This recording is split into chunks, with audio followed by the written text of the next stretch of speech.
ডেকে আনা হবে, আপনাদেরকে ডেকে আনা হবে। আমি মঞ্চখানি করতেছি, আপনার মঞ্চখানি প্লিজ।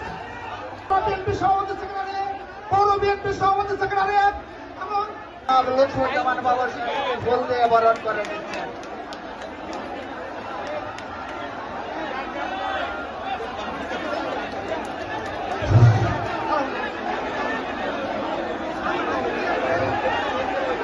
মঞ্চের পিছনে যারা দাঁড়িয়ে আছেন, মঞ্চের পিছনে যারা দাঁড়িয়ে আছেন তাদের দৃষ্টি আকর্ষণ করবেন।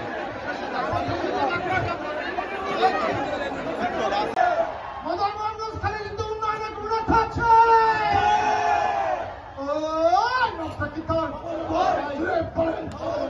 আমার ভাইয়ের আগমন, মদনবাসীর পক্ষ থেকে শুভেচ্ছা, কৃষক শ্রমিকের পক্ষ থেকে মদনবাসীর পক্ষ থেকে শুভেচ্ছা।